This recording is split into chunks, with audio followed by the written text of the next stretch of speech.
Hi everyone, this is Nia and today I'm going to be painting a dwarf tomato plant.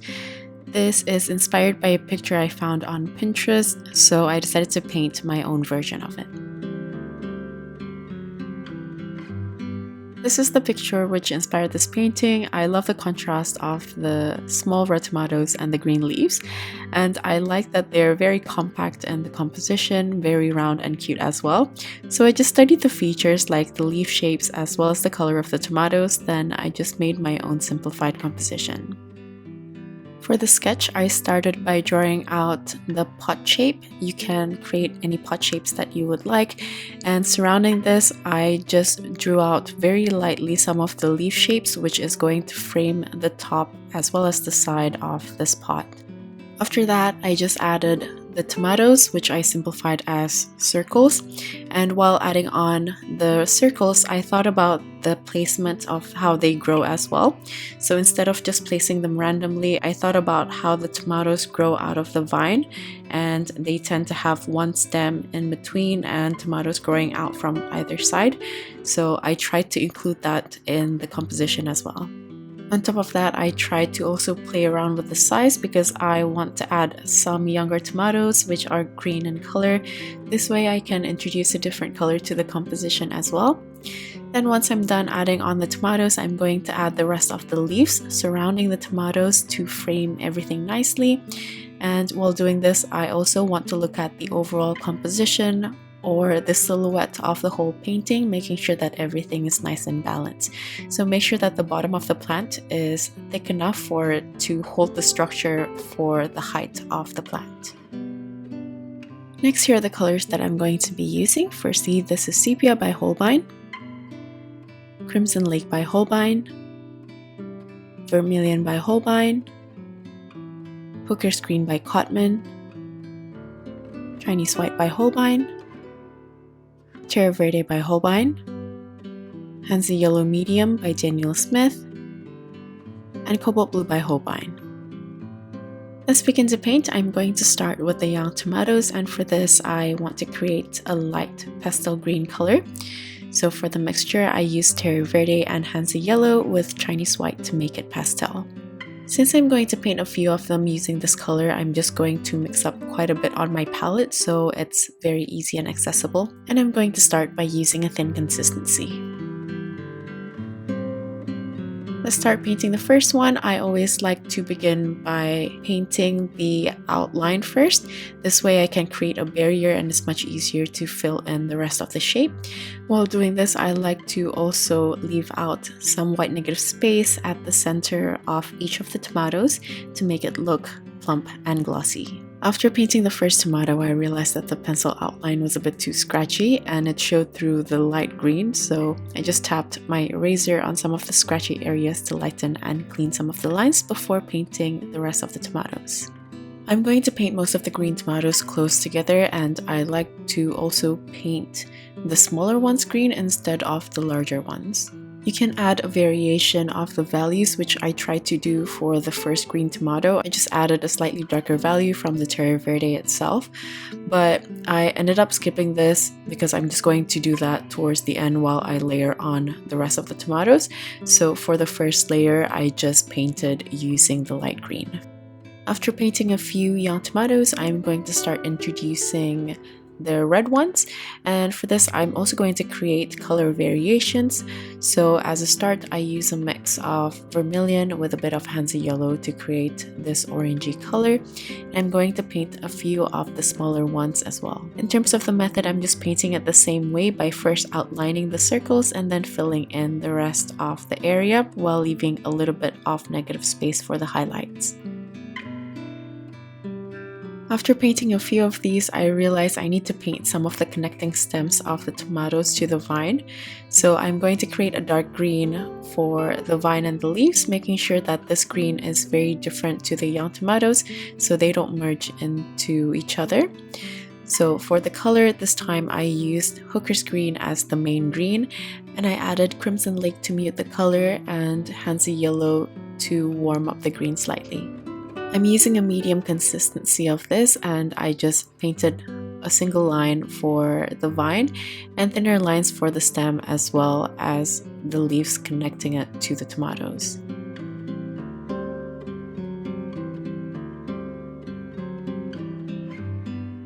Once I'm done painting the ones which are visible, I'm going to go back to the tomatoes, but I do want to make sure that the previous green is completely dry.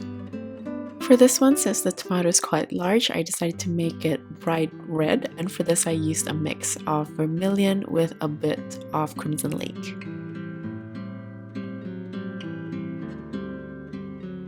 While I leave out the white space for the highlights, it may seem that I'm just leaving out some random spaces, but I actually still had the cross contour line in mind, so the white highlights that I'm leaving out actually still follows the curvature of the tomatoes, which helps to make it look more plump.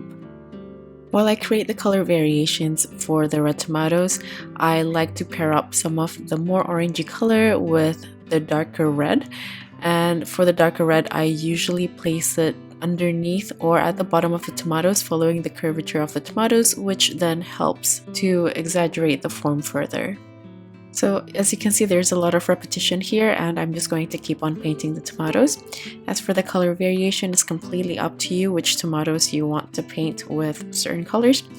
But for the color variation, you can play around with the orangey tone by mixing Hansa yellow into Vermilion, and you can play around with the ratio depending on how young or ripe you want the tomatoes to be.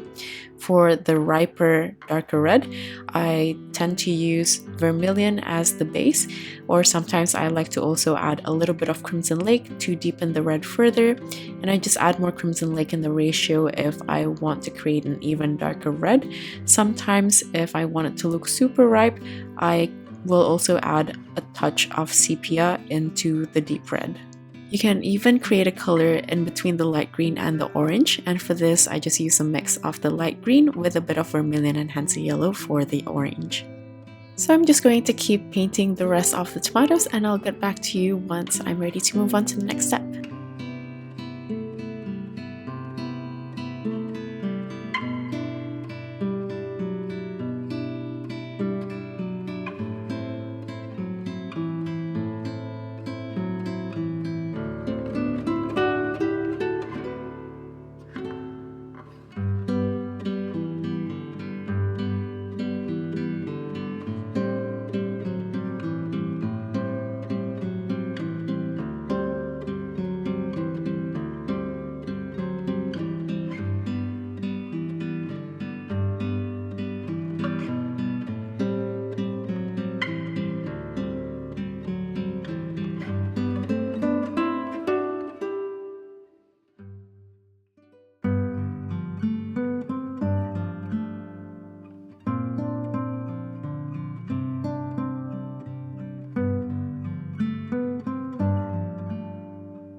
For some of the tomatoes which are placed at the back, I like to use a slightly lighter consistency. This way the ones in front stand out a little bit more and it makes the composition pop and they're not fighting each other.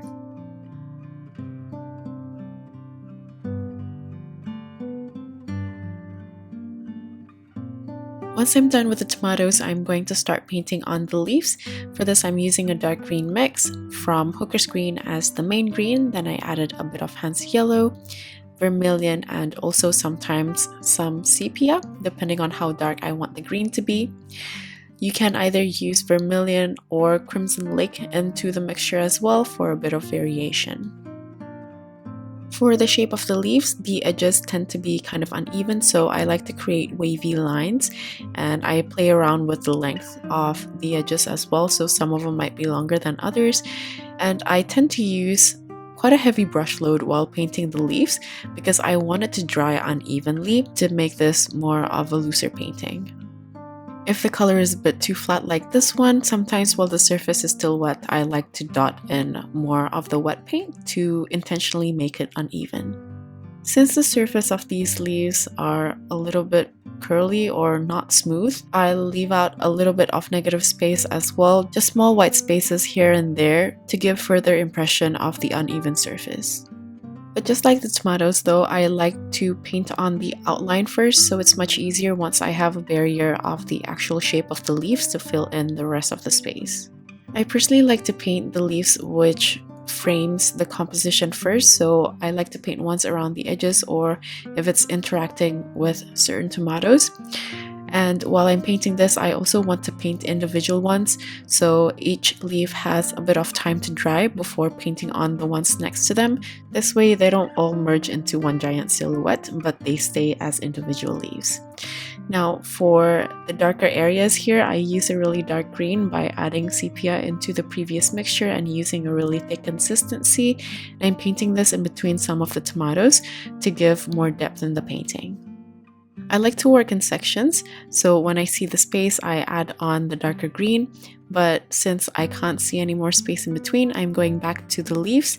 This time I want to add a bit of variation by using a slightly lighter green but still muted. So for this I just added some Terre Verte and a bit more Hansa yellow in the mix.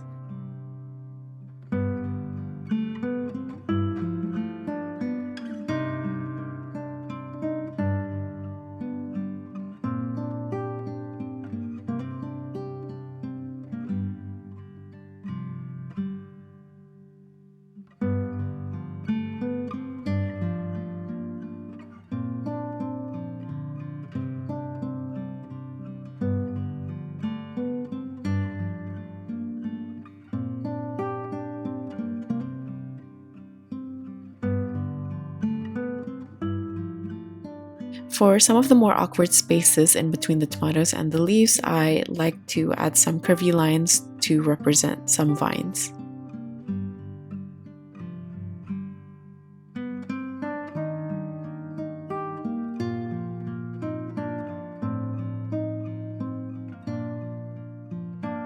I've intentionally left this tomato out because there were too many tomatoes stacked on top of each other, so I wanted to break the density by slipping a leaf in between. Then once I have a good amount of leaves and tomatoes, I'm going to fill in the rest of the space using the dark green mix. For the space near the pot, I'm just going to leave it empty for now because I'm going to use a different color, which is a bit warmer and closer to soil. And since I still have this green on my brush, I'm just going to use the rest to paint on and redefine some of the tomato leaves.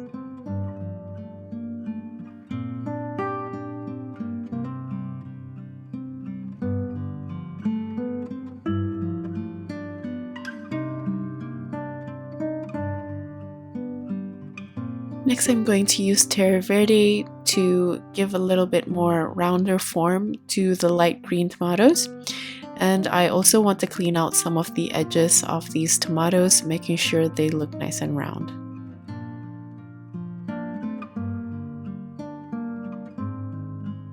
Since this area is quite dense with leaves, I decided to use a slightly darker green here to make sure that the leaf that I'm painting is separated from the ones in front. Then around the edges, to make the composition look a bit more delicate, I decided to introduce some finer lines to represent vines around the edges to frame the painting. And I'm only going to add a bit because I don't want this to take away from the rest of the painting. For the area at the bottom near the soil, I just added a bit more Crimson Lake into the dark green mixture to make it more warm and a bit more brown. Then I'm going to define the light green tomatoes again by outlining it using Terre Verte. Then I'm going to use a clean damp brush to soften the edges.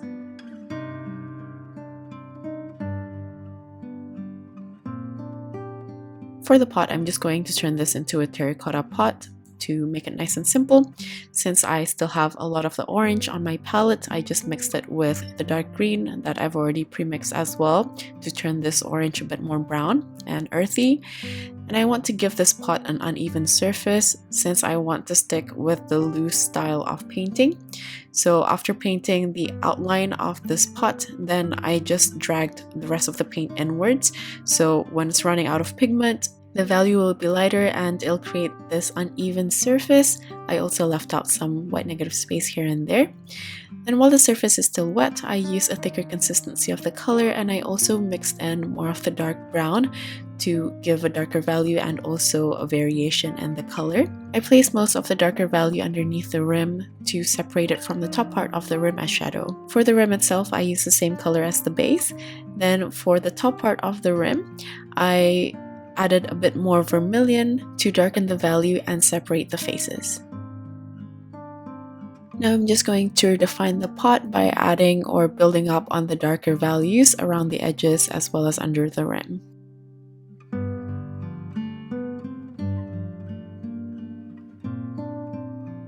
I feel like this is as dark as I can make the color to be, since I'm already using a thicker consistency, so I decided to introduce cobalt blue into the previous mixture to create this really rich dark brown. I'm going to use this as the darkest value, which I place underneath the rim, under the pot, as well as under some of the leaves to give a better interaction between the plant and the pot. As for the cast shadow, I used a mix of Crimson Lake with the cobalt blue and I mixed it with the previous dark brown.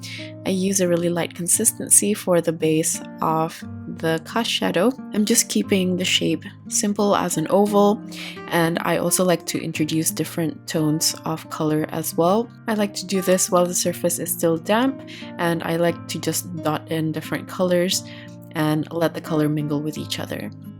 Here I'm adding splatters as well using the dark green mix. I used a light consistency and a heavy brush load, and I just tapped my brush with another brush. I just place it on the top left as well as the bottom right. Then I'm just going to try to balance everything out for the rest of the painting.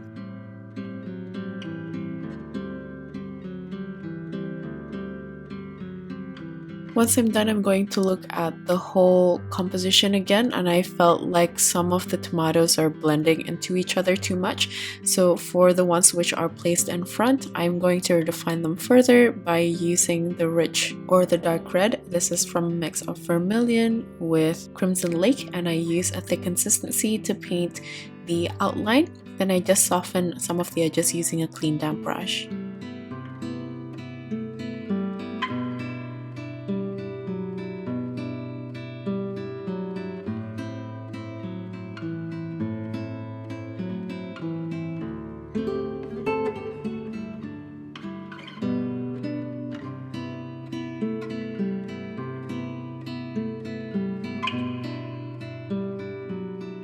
Lastly, I'm going to add a little bit of detail to some of the leaves.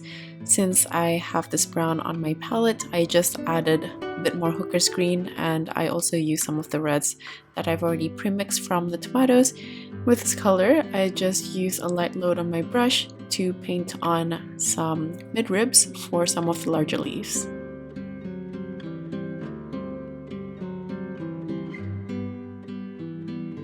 I'm also going to exaggerate the shadow underneath the leaves on the pot.